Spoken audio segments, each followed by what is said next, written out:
Kit കൊടുക്കുന്നു, പിന്നെ പണം നൽകുന്നതിന്റെ ദൃശ്യങ്ങൾ പുറത്തു വരുന്നു, സാരി കൊടുക്കുന്നു, അങ്ങനെയൊക്കെ BJP ഉത്തരേന്ത്യയിലെ അതേ പ്രവണത കേരളത്തിൽ തുടങ്ങിയിരിക്കുകയാണ്.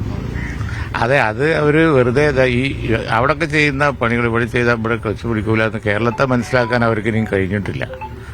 അതാണ് ഒരു ഇലക്ഷനിൽ ഒരു അക്കൗണ്ട് തുറക്കും, പിന്നെ അക്കൗണ്ട് ക്ലോസ് ആവും, പിന്നെ അക്കൗണ്ട് തുറക്കും എന്നാണ് ഈ ഗതികേടിൽ പോലും നിൽക്കുന്നതിന്റെ കാരണം. അതാണ്, അല്ലാതെ ഒന്നും കേരളത്തിൽ സംഭവിക്കാൻ പോകുന്നില്ല. ഈ തവണ ഏത് തീറ്റ് തോൽക്കുമെന്ന് ചോദിച്ചാൽ അങ്ങനെ പറയാൻ കഴിയില്ല. കാരണം എന്താണെന്ന് വെച്ച് കഴിഞ്ഞാൽ എല്ലായിടത്തും നല്ല മത്സരം നടക്കുന്നുണ്ട്. അപ്പോൾ ബഹുഭൂരിപക്ഷം സീറ്റുകളും ലീഗ് നേടും. UDF തങ്ങൾ പറഞ്ഞു തന്നെയാണ് അതിന്റെ കണക്ക്. എല്ലാവരും ഒരേ കണക്കാണ് ഏകദേശം പറയുന്നത്. അപ്പോൾ അതിലെന്തോ ഉണ്ട് നിങ്ങൾ കരുതിയാൽ മതി, അല്ലാതെ മറ്റൊന്നും സംഭവിക്കാൻ യാതൊരു സാധ്യതയും ഇലക്ഷൻ രംഗം നോക്കണ ആർക്കും പറയാൻ കഴിയില്ല. ഓരോ ജില്ലയിലുള്ള കാര്യങ്ങൾ എടുത്ത് അനലൈസ് ചെയ്താൽ UDF നല്ല ഭൂരിപക്ഷത്തിൽ വിജയിക്കും. കിറ്റ് കൊടുക്കുന്നു, പിന്നെ പണം നൽകുന്നതിന്റെ ദൃശ്യങ്ങൾ പുറത്തു വരുന്നു, സാരി കൊടുക്കുന്നു, അങ്ങനെയൊക്കെ BJP ഉത്തരേന്ത്യയിലെ അതേ പ്രവണത കേരളത്തിൽ തുടങ്ങിയിരിക്കുകയാണ്. അതെ, അത് അവർ വെറുതെ ഈ അവിടെയൊക്കെ ചെയ്യുന്ന പണികൾ ഇവിടെ ചെയ്താൽ ഇവിടെ ക്ലച്ച് പിടിക്കൂല എന്ന് കേരളത്തെ മനസ്സിലാക്കാൻ അവർക്ക് ഇനിയും കഴിഞ്ഞിട്ടില്ല. അതാണ് ഒരു ഇലക്ഷനിൽ ഒരു അക്കൗണ്ട് തുറക്കും, പിന്നെ അക്കൗണ്ട് ക്ലോസ് ആവും, പിന്നെ അക്കൗണ്ട് തുറക്കും എന്നാണ് ഈ ഗതികേടിൽ പോലും നിൽക്കുന്നതിന്റെ കാരണം. അതാണ്, അല്ലാതെ ഒന്നും കേരളത്തിൽ സംഭവിക്കാൻ പോകുന്നില്ല. BJP അക്കൗണ്ട് തുറക്കും ഇത്തവണ, വീണ്ടും ഒരു അക്കൗണ്ട് തുറക്കുന്നുണ്ട്. വീണ്ടും ചോദ്യം അതിലേക്ക് വന്നല്ലോ.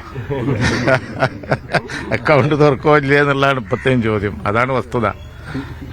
സാധ്യത ഇതവണ പിന്നെയും സാധ്യത കുറഞ്ഞിരിക്കുകയാണെന്നാണ് തോന്നുന്നത്. അങ്ങനെയൊക്കെ സ്വയം വോട്ട് ചെയ്യാൻ, അതായത് നിയമസഭയിലേക്ക് സ്വയം വോട്ട് ചെയ്യാൻ ഒരു അവസരമാണല്ലോ ഇത്തവണ. എങ്ങനെ കാണുന്നത്? അല്ല, ഞാൻ വോട്ട് ചെയ്തില്ല. സാധാരണ വോട്ട് ചെയ്യലുണ്ട്. ഇന്ന് തങ്ങൾ വോട്ട് ചെയ്യാൻ കാത്തിരുന്നതാണ്. കാരണം തങ്ങള് ഇരിക്കാട് വോട്ട് ചെയ്യാൻ സാധ്യത. അപ്പൊ തങ്ങളെ വെയിറ്റ് ചെയ്യിപ്പിക്കണ്ടെന്ന് വിചാരിച്ചു. തങ്ങള് വോട്ട് ചെയ്ത് പിന്നെ പോയിട്ട് സാവകാശം ചെയ്യാന്ന് വിചാരിച്ചിരിക്കും നിൽക്കുക. വിലക്കുണ്ട്. പാണക്കാട് കുടുംബം മുഴുവൻ ഇവിടെ നിൽപ്പുണ്ട്. ഒക്കെ എനിക്ക് വോട്ട് ചെയ്യാനാണ് സാധ്യത.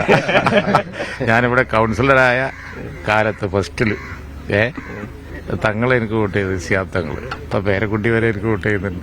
അതിന്റെ ഒരു അഭിമാനത്തിലാണ് ഞാൻ. ലീഗിന്റെ റെക്കോർഡ് തിരുത്തുമോ? ലീഗിന്റെ സീറ്റുകളുടെ എണ്ണത്തിൽ റെക്കോർഡ് തിരുത്തുമോ? സാധ്യതയുണ്ട്, നല്ല സാധ്യതയുണ്ട്. കാരണം ഇത്തവണ 27 വളരെ നല്ല ഫൈറ്റാണ്. കിട്ടാത്ത സീറ്റുകളിലൊക്കെ ഫൈറ്റാണ്.